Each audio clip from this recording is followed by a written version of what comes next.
Hi, my name is Avrum Rosensweig, and this is Via Hafta TV, and we're taking you into the world of empathy. Today, our guest is Modya Silver. Welcome to our show. Thank you. Thanks so much. It's lovely to have you. We are going to sort of go through your life as if it's a journey.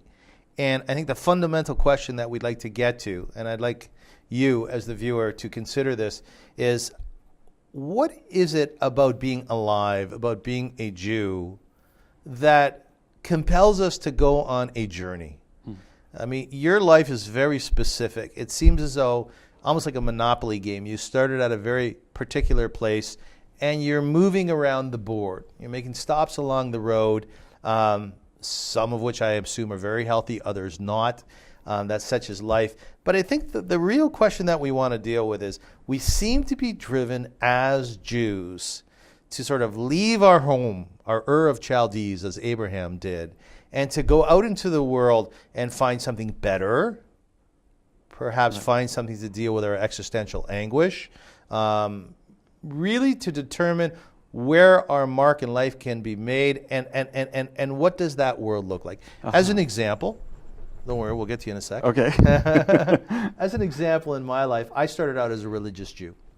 I was born in Kitchener, Ontario. I know. I knew your late father. Exactly. You knew my father, who was the rabbi in Kitchener, which is about an hour from Toronto. And he was an Orthodox Jew, and he was a small C conservative individual. And I, as people say, rebelled against that world. You know, I gave up my Orthodoxy when I was about 20 years old, right? But I didn't stop seeking. I didn't stop the journey. In fact, people will often say to me, Avrum, you know, you always seem as though you're growing. You always seem as though you're looking to go to the next square on the Monopoly board, right? And indeed, that's you, Modya. I mean, we've known each other for a long time. Right. This might be the most intimate conversation that we've ever had.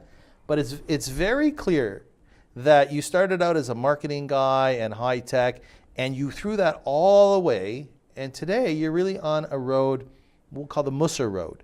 You're building yourself. You're trying to build the world. What drives you? What drives you to just become better and better and better and change the world in which you live?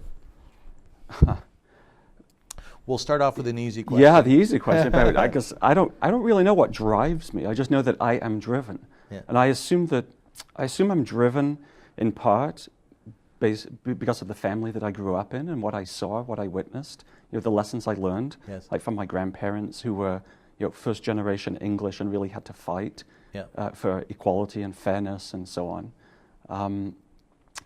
I think also at a spiritual level, I'm driven. You mentioned Abraham leaving Ur, right, and getting out. And why did he go? Because he heard God say, "Get up and go." Yeah. It's like, so how come nobody else heard that? And I actually think that everyone hears different things. I think God said it in that particular way and at that time, so Abraham heard it. But I think we all hear that voice, or hopefully at some point in our lives, and we go, man, it's my time to get up and go. Interesting. So you were born in a city called Sheffield in England, right? Right. It's about 500,000 people there, probably about 500 Jewish families when you were there. When I was growing up, yeah.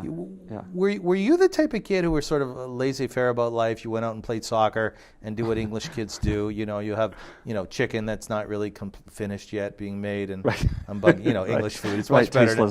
Tasteless. Yeah, because it was before the Indians came and brought in good cuisine. Yeah, exactly. Yeah. Boiled everything, right? Were you that type of kid who just sort of went out there and did your thing? Were you a really sensitive kid who wanted to learn, who wanted to know, like on Pesach, we're always asking that question, why, Well, I was always asking the question why, but I grew up in a time when the answer was because. Yeah, right. Right? And so, I would ask the rabbi, the chazan, my grandparents, my Orthodox grandfather I would ask, and the answer was always, you just do it. What would you ask?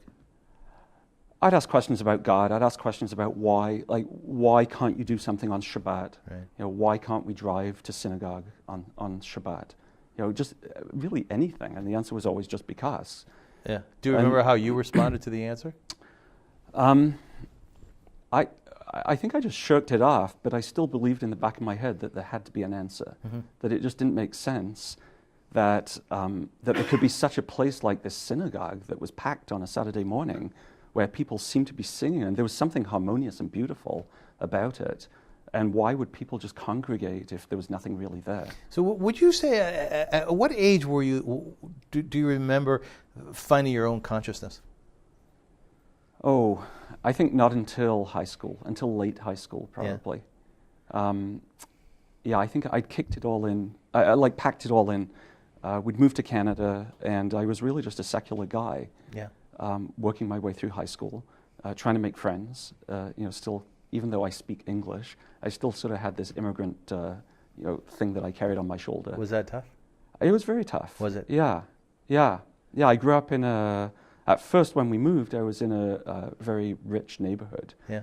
And so they all had their cliques, and I was excluded. Right. I dressed funny because I had my English clothes. Yes. I spoke funny, and you were an English bloke. Tough. I was an English bloke, trying to find my way. we have about a minute before we go to a break. I just want you to tell us quickly about your grandfather, years 80. You said that he was a really compelling aspect, or something that really pushed you forward in your childhood. Yeah. What was he like? What was his name, first off? Well, the one who I'm actually talking about is not my Orthodox grandfather, but my non-Orthodox, who worked on a Saturday in the markets and so on. His name was Meyer. Meyer, what was he like? Yeah. He was very funny, incredibly warm, and I think what drove me forward was that he had this worldview from Aristotle, the golden mean, or the Rambam's middle way, right? That he just didn't believe in extremes of any sort. And so I think what I saw from that was that he would talk to anybody and everyone, because he stripped away the extremes of a person, whether it was the way they looked or they ate or the shiny suit or the street cleaner or whatever it was, and he just saw a soul and just knew that soul is the same as him. And we're so lucky to have people like that when we're growing up. I meet so many kids who really they're at a loss to tell you who made a big impact in their life as children. That's unfortunate. We're talking to Modya Silver, and Modya is an individual who truly did leave Ur of Chaldees at some point in his life, and he's on a very, very specific journey. When we come back, we're going to deal with that part of your life when you were a Buddhist, right? Right. Right? That's absolutely. Yes, that's clearly not a Saturday morning, let's go to shul lifestyle. So stay with us. You're watching via Hafta TV, and we are taking you into the world of empathy with Modya Silver.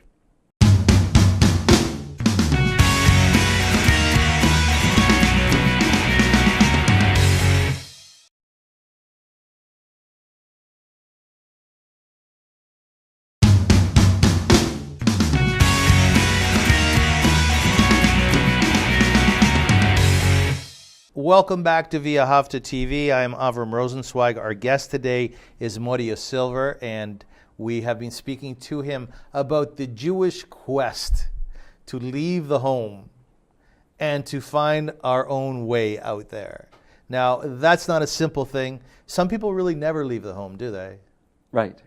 Yeah. No, yeah. I think most people don't leave their home. You think most people don't? Yeah, I mean, maybe it's a bit of a cynical view, but I think most people either stay home and they're not even aware that they're still at home. Yes. Or some people wake up and go, I should leave home, but there's too much fear to leave the home and experiment or explore. I think you're right. I think you're right. I think people do it in their own way, which you and I may not know about, to be fair. That's true. Everybody takes their risks in life. Sometimes they're less of a risk, ostensibly anyways, than you and I may take. Right. And on the other hand, people will look at me and they say, Avrum, you're pretty safe. You're still in Toronto. Right. You could have gone out into the world as our good American brothers and sisters often do. But we're still back home here, right? Right. You started out in Sheffield, which was, again, a city of about 500,000 in England, the fifth largest city, about 500 Jewish families. Eventually, your family came to Canada. And it seems as though you were, I don't know if the word is rambunctious from early on, but you were whimsical, you were curious. You wanted to know. You wanted to know about life. Right. I'd say I was actually quiet and introspective. Were you? But I was very curious. Yeah. Yes. Yeah. And then eventually what happened is, as you grew, you decided, despite the fact that you were a Jew, your grandfather, your Zadie Meyer, had a huge influence on you, that you decided that the road that you were going to take, perhaps a tributary, if we could say, was that of Buddhism. Right. Well, what took you down that road? Yeah. I took a year leave of absence from work after a couple of years after university, and decided that I'd go to Israel and consider becoming a rabbi. Oh. And it was incredibly painful because I couldn't fit into any community. Yeah. I think I was too I don't know, I was too liberal for the Orthodox world, and the other branches didn't appeal to me at the time. And no one in Israel would teach me meditation. I really wanted to learn meditation techniques.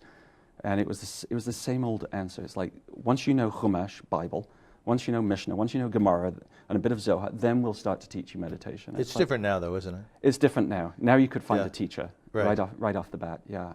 But back then I couldn't, and so it was like, okay, guys, it's like, I'm off to the east, because they have the specialists, they have the experts. And so I ended up in Thailand, in a monastery in the south of Thailand. Oh, how was that? It was incredible. I remember I sat there on the cushion, on the zafu for the first time. Yes. And I just started crying. Did you? Instantly. Did you? Yeah. What brought the tears? It was clear to me, not even speaking to these people, because all they spoke was Thai, that it was a welcoming, loving place that was accepting, non-judgmental, and non-directive. That it was really a place of self-exploration, and so long as you stayed within some boundaries, that you didn't hurt others, you didn't hurt animals, you were careful about what you ate and drank and so on, you were really there to explore. I grew up in the yeshiva world. Yeah. And I went to very ultra-Orthodox shuls. And I have to tell you, it's a sort of a black and white statement I'm going to make, but we'll do it for the sake of the show. Right. I find that we're highly judgmental. I'm not surprised that when you found a non-judgmental world that you snuggled into it. Right. Would you agree we're highly judgmental people? Very judgmental. I mean, I think because we sit up here so much, and it's great that we have an intellectual drive, but I think it cuts us off. And they say that Hasidim wear a black belt around their waist, right, to separate a gartel, to separate the physical from the spiritual symbolically. Yes. So they say that the misnagdim, like the not Hasidim, the not Hasidim, the ones from Latvia, Lithuania, they wear their gartel around their neck as a tie to cut off their heart from their brain. I've never heard that. Yeah, and it's very cynical and sad to say that. So you're sitting on a pillow with the monks. Right. You're feeling not judged. Yeah. Right? So I have a question for you. I've worked most of my life in the Jewish community. When I went outside of it, I felt a little bit guilty about leaving it. And quite frankly, I felt very, very alone. Right. Did you feel alone in the monastery? I didn't feel alone in the monastery. There were probably a lot of Israelis there, but it was a silent retreat, so I never spoke to anyone. So I wouldn't know. You didn't speak at all? 10 days of silence. Not at all. We chanted for an hour a day in the afternoon. Yeah. To flex our vocal cords, but no, we didn't talk. We didn't hand gesture. Like no communication with anyone. But did you feel like you were abandoning the Jewish people at all? I didn't then, but I ended up back in North America. I went to a lot of retreats as well. Yes. 3, 4, 5-day retreats. And I remember I went on Yom Kippur to a Buddhist meditation retreat. And the guy running the retreat, who was a layperson, gave his entire talk on Friday night about Yom Kippur. Yeah. Because he was born Jewish. Yes. And he was talking about what Yom Kippur meant in a Buddhist context. Yes. And at that moment, I looked around and saw 100 people and realized I was completely alone. Isn't that and something? that I couldn't do that again. Isn't that something? So there was some anchor that told me, as much as I wanted to move away down, that next piece on the Monopoly board, that it was the wrong square to land on. I think I misrolled the dice. Were there voices in your head saying, your children won't be Jewish? Yeah, very, very much so. I have twins, twin boy and girl, who are almost 21. Muzzle tough, muzzle tough. Yeah, thanks. And very much so. That was a turning point. Is I had to finally decide when they were a certain age, when they were about 7, 8, 9. Yes. About was it fair to introduce them to this blended Jewish Buddhist thing that I was doing, or did I have an obligation to give them Judaism as a foundation, and then welcome them to experiment as they got older? So many Jews that I know are traveling around the world and trying to find themselves. And we make a joke about the Israelis once they're finished the army, that they'll go off to Thailand, they'll go off to India, and they'll study another religion, or they'll live a different lifestyle. The question that we're asking today is, why are we as a people so compelled to go on a trek, right? To go on a journey. And I think it's safe to say that most Jews that we hang out with, indeed, even if they stay in their own environment, in some ways, maybe it's up here in their head, they are driven to find the right road. We're talking to Modya Silver, and he's telling us about his journey. When we come back, we're going to take you out of the monastery, although I do want to know what it was like not to talk for 10 days, particularly for you, by the way, and discover the world of Mussar. So please stay with us. This is Via Hafta TV, and we are taking you into the world of empathy with Modya Silver.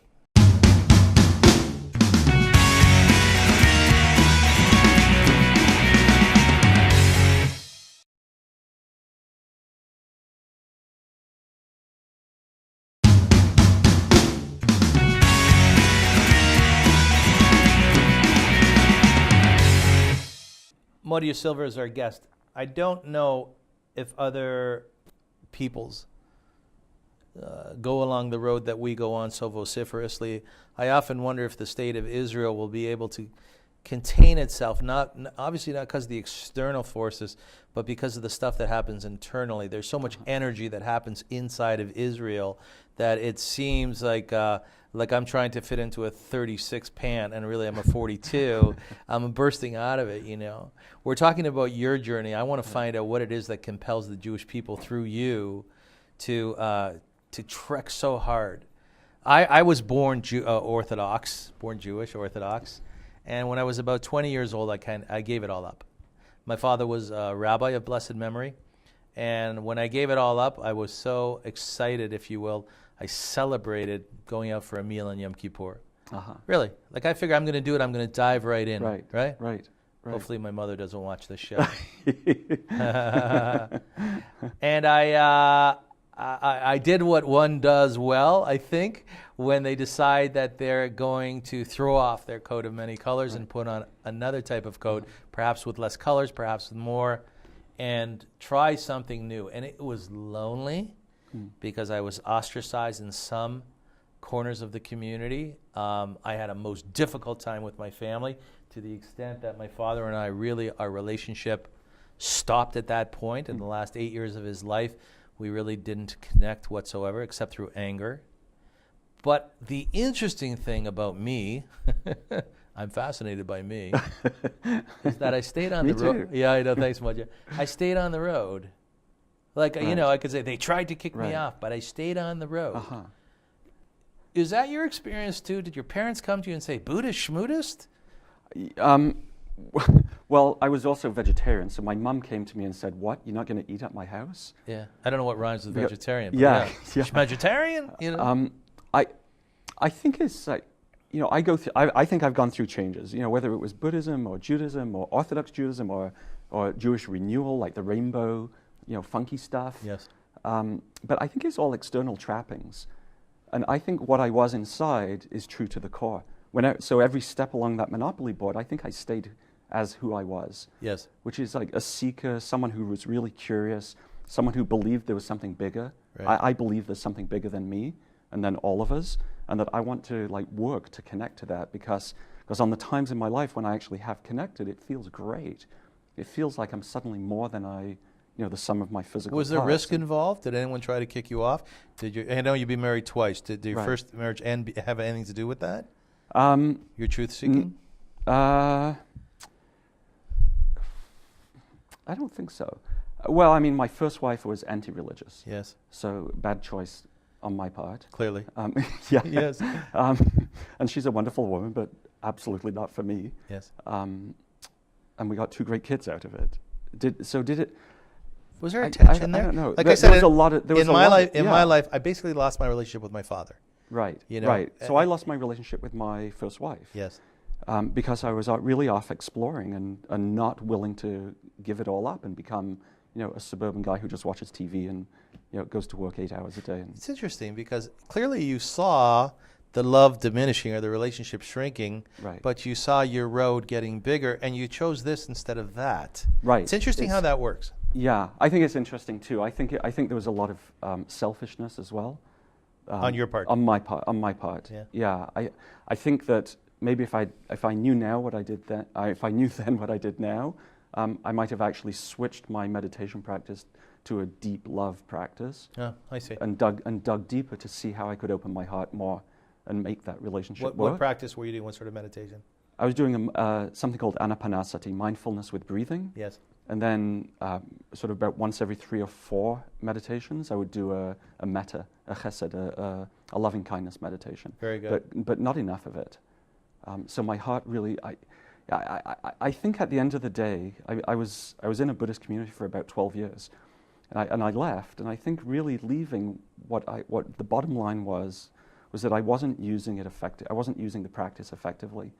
I was sort of hiding. I'd go off and do my sit, and it became a method of escapism from having to deal with the heart stuff. That's so interesting, because I find some of the shuls that I go to here in Toronto, I'm sorry, not meaning to be negative, but I go in sometimes and they sort of purport to be bohemian in nature, but they're very rich bohemian. You know what I mean? And I'm thinking to myself, this is not authentic. Right. Like, not that you have to be poor, I guess, to be bohemian, but they're sort of superimposing what they believe they're supposed to be over what they truly are, and it's not working. I guess what I'm saying is I understand why some Jews may, if you will, run away, find another path, because I think there is a lack of authenticity in many of our institutions, particularly shuls. Is that what you found? Well, I don't know about lack of authenticity, but I think there's a focus on the wrong things. Yeah. I don't think Jewish leaders focus on love and compassion and empathy and patience and the things that would have us all actually work together in unity. Yes, I agree. And have us open our hearts and be more effective souls. Why do you think that is? I don't know. I'm an engineer by schooling, so I grew up with a big, like everything was up here and nothing was down here. Yes. I think it's easy. I think maybe it's habit. Maybe it's just easy to start off with the intellect and stay there. Are you allowed to rip toilet paper on Shabbat? Are you, well, let's dissect that and think about it legally and halachically, in terms of observance. Can you do that? And I think it's much harder to say, no, let's just drop down and see how it feels to either choose to not rip or rip on Shabbat. It's interesting. We have to go to a break, but I think it might be a survival mechanism too. I think in Lithuania in the 18th century or 19th century, I don't know how much room there was to feel. I think you probably had to work through a lot of things in your head to survive. But you know what? We're going to go to a break, and when we come back, we're going to continue this discussion. I want to get into the Mussar movement, something that you're deeply, deeply committed to. Yeah, passionate about. Passionate. So please stay with us. You're watching V'ahavta Television. We are taking you into the world of empathy with our very good friend, a journeyman, Modya Silver.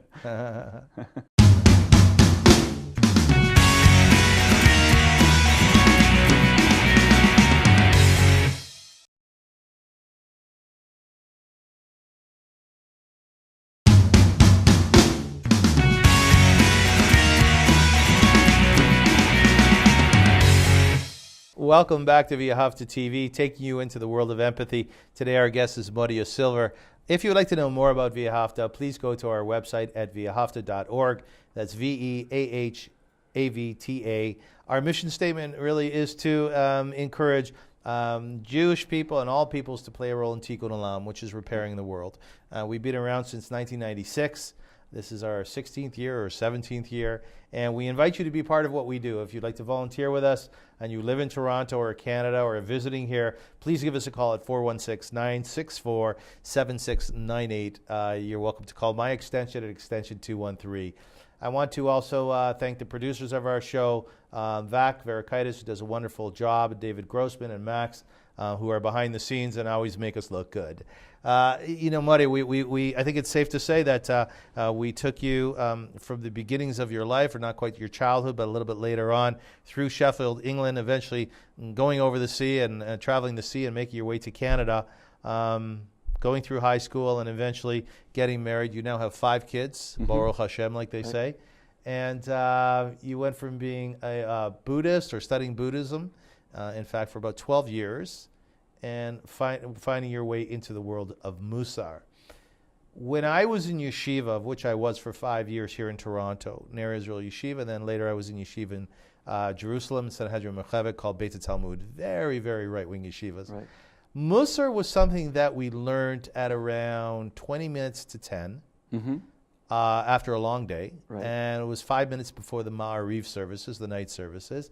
And essentially the outcome, shall I do that? The outcome Good. always was, and therefore you should wear a black hat. Now, Right. I'm being a little bit tongue-in-cheek about it. Right. Some people have criticized me, by the way, on the show, watching the show, saying that I'm too tough on the Orthodox community and the yeshiva world. I don't mean to be. I have great love for my background, for many people who study in yeshiva and teach, and I certainly understand the strengths of the Haredi community and people who live within it, and I understand the weaknesses too. Hopefully I'm being balanced in my criticism of the things that I see in the world. If I'm not, I shall work on it. What we learned in Mussar in yeshiva was be a better person, wear a black hat, and it's very important that you open your door for your Rebbe and you're aware of Das Torah, which is that knowledge comes from our leaders. Is that Mussar? Probably all but wear a black hat. All but wear a black hat? Yeah, I think so. So what is Mussar? What is it? Mussar is it's a movement that was started in the mid-1800s, around 1835, 36, 37, by Rebbe Yisrael Salenta in Lithuania. And it was an attempt to re-excite Jews who were leaving. They were either leaving to go to Hasidism or they were leaving to become secular Jews in Western Europe. And it was a way of saying it's not all about the intellect. We say, like, we've acted as though it is, but it really isn't. Yes. And so there was a great Mussar teacher, Rabbi Eliyahu Lopian, who said that Mussar is having the heart feel what the mind already knows. Okay. So as a religion, I think we are a people of the book. We lead with our intellect, we learn Das Torah, and then the question is, how do you draw it down through that little narrow pipe to get down to the heart so that you can integrate heart and mind and be a full person? And why is that so important? Why is that so important to integrate? Yes. Because I believe that I have to be as complete a person as I can to fulfill my purpose on earth. And if all I'm doing is operating from here, it's like you could probably chop me off and just have my head roll around the city, right? Right. That's quite an image, by the way. Yeah. So again, I want to thank Vac for making some wonderful notes here. Mussar is a path of contemplative practices and exercises that have evolved over the past 1,000 years to help an individual soul to pinpoint and then to break through the barriers that surround and obstruct the flow of inner light in our lives. What does that mean? Right. That's a great line. Nicely said. Yeah, very nicely said. Yeah, I think you told him that line, actually. Way to go. Yeah. What it means for me is that that I'm a soul. You know, in Judaism, we don't say I'm me and I have a soul. Right? We say I am a soul and I happen to have a body and my soul sits in the body. So if I am a soul and that soul is pure, so every morning in the first blessings we say, "Thank you, God. You know, my soul is pure for giving me this pure soul." Then I've got this pure soul, and so why am I tripping up? Why am I getting divorced? Why am I messing up with my life and not being so perfect? Because I think I build these layers of trappings, of obstacles, and whether it's this thing that we call the Yetzer Hara, this inclination we have to do bad, or whatever it is, these obstacles come. And Mussar, I think, is a way of first building awareness, so the mindfulness piece that I got through Buddhist meditation, to actually see what the obstacles are, and then developing tools to remove them so that the light can shine in and the light of your soul can shine out. Is it self-therapy? Yeah, I think it's self-therapy, and but it's not like modern psychotherapy. We don't spend a whole lot of time thinking about who we were as a youngster and trying to unravel the past. It's really just, where are you now? Where do you want to be? And let's use some tools to help move along that path to get to where you want to be. When we come back, we are going to a break. I want to take this into more of a personal realm. I want to know who you were, let's say, prior to learning Mussar or as you started, and some of the things that you might qualify as coming from your Yetzer Hara, your bad inclination. What were some of the lousy things that you did, let's say, and how have you managed to tweak that and to shape it and to sculpt it to, I presume, become a better person today? Okay, so we're really going to put you on the spot here. Okay, I'll try. Okay. Please stay with us. You're watching via Hafta TV. We're taking you into the world of empathy, and we are with Modya Silver.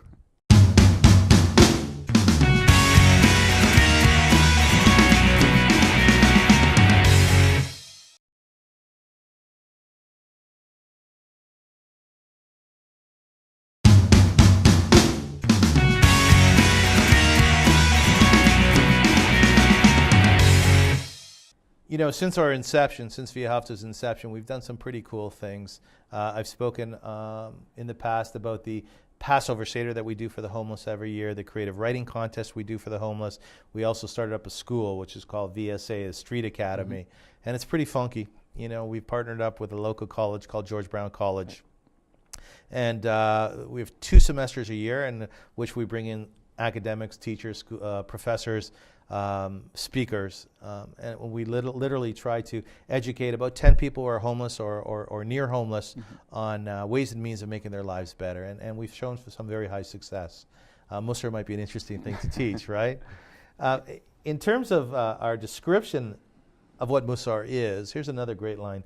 The goal of Mussar practice is to release the light of holiness that lives within the soul. Did you feel holy? Did you feel, I don't know if anyone really feels holy. I think, it's an interesting thing. We often say those who are holy don't know that they're holy, right? But did you feel when you were younger, before you went through Mussar, perhaps before you went through Buddhism, did you feel like a good kid? Did you feel that sense of oneness with your soul? Were you able to sort of compartmentalize things or bring together your inner self and feel good about who you were? Or were you not feeling so great about yourself? I don't think so. I think I was probably neutral. I'm probably not an exciting interview because I wasn't at either end. I think I was fairly asleep. Yes. Just a kid who was going through a secular life and not really aware of that there was more to it. That's very honest of you. There was a great movie called Joe and the Volcano. Did you ever see it? I never saw it. There's a line in it. It was Meg Ryan played this young woman who was swept away and was on a raft with the star. I don't remember his name. And at some point she turns to me and she says, "My daddy says that 95% of the world is asleep, but those who are awake are in a constant state of awe." And I know what you mean, because I didn't wake up either till I was about 20 years old. Yeah, I know exactly what you mean. I woke up even later. I remember I used to go out on the Via Hafta vans to help the homeless. Yes. And after my first experience of being in awe, and I really felt humbled. Yes. But more than that, I wrote this beautiful piece about my experience, and it was on your website for a long time, and I'd read it, and then I realized some years later it was all ego. I see. So yes, I was helping the people who needed it on the street, but really, if I stopped and asked myself, it was me helping those people. It was, and I think it took. So even Buddhism didn't really strip me of that big ego. I think Mussar has started to, and I don't think I've got there. But I think there's a very important teaching in Mussar about one of the foundational character traits to work on is loving kindness. Which begins with yourself. Which begins with yourself and then moves out to others and then includes God, right? According to Rav Avigdor Miller. He has this sort of three concentric circles. And the biggest teaching, the most important teaching to me in my life around that comes from Rav Dessler, who was lived through the Second World War. Was also my Rosh Hashiva's Rosh Hashiva. Oh, very nice. Yes. Yeah. So a great Rav. And he has a whole series of essays called the Essay on Loving Kindness or something like that. And he talks about giving and taking.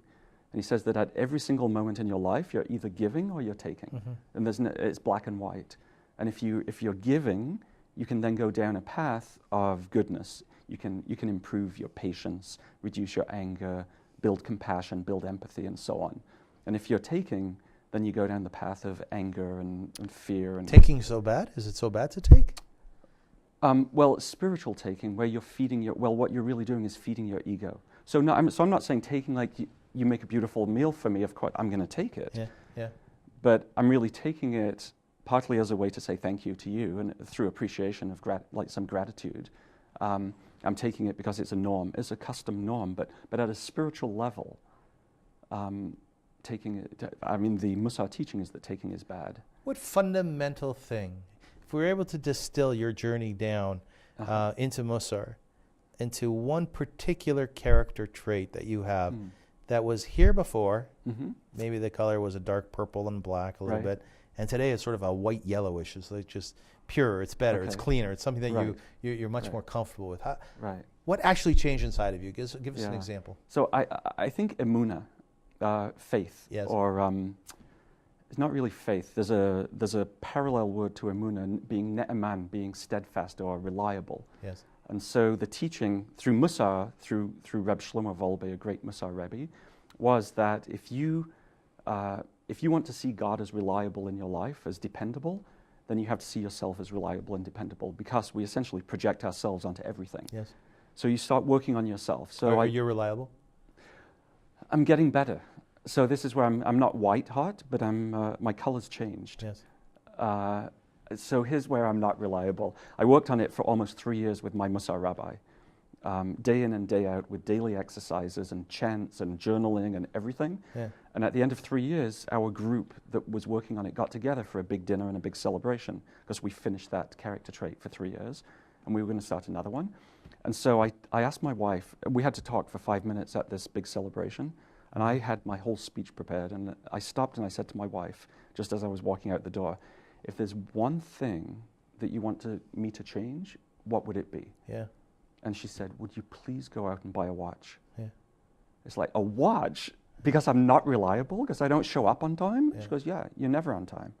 It's Wow. like, no, I did that for 3 years. I That's worked on very that cool. stuff. That's very cool. So 3 years of work was good, but it was really preparatory work for that one moment when I then had to really start thinking about, so what is it really to build emunah, to be reliable and dependable? And then I think my work really began, and I started then to change color. I have to do the Merv Griffin thing here for a second. I really have to give you accolades, because you're just so passionate about your message here today and what you've done in your life. It's very clear that you're very honest about it. You're very authentic and genuine, and it's very clear that you worked very, very hard. So good for you. Good for you, because change doesn't come easily. Right. It doesn't come easy. We have to take a break. We have to take a break. Okay. Save your well. No more compliments. It's deep. You're watching Via Hafta TV, and we are taking you into the world of empathy with Modya Silver.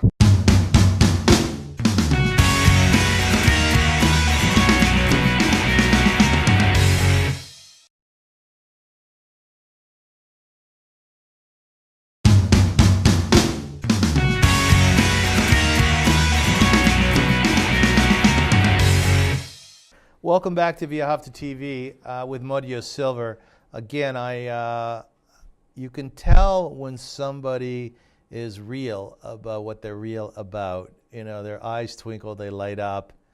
And yours did in the previous segment when you spoke about Mussar and the things that you've gone through. It's not easy to ask somebody whom you love, and we always hurt the people we love. We just do. That's the way it is. We do our best. But then to ask your wife, what is it that I need to correct in a very sensitive moment, that takes a lot of, as we would say in the vernacular, it takes a lot of balls. It really does. And, I'll often say to people, I'll say, tell me what it is that you need to change. They'll say, I love way too much. No, that's not what I'm saying. That's good. You love to. That's a good thing, though. But tell me the stuff that just you're a little bit weak on, or a challenge, or whatever. And you were very honest about it. It's not an easy thing to change the self, is it? No. Rev Yisrael Salanta, the founder of the Mussar movement, said that it's easier to learn all of the Talmud, however many thousand pages of Talmud, than it is to change one character trait. So you've changed the character trait? I think so my teacher says it doesn't matter how big the change is, so long as it's permanent. So I think I've made some permanent changes in that area. Give us another one that you've changed. Another one is more patience with my little kids. Yes.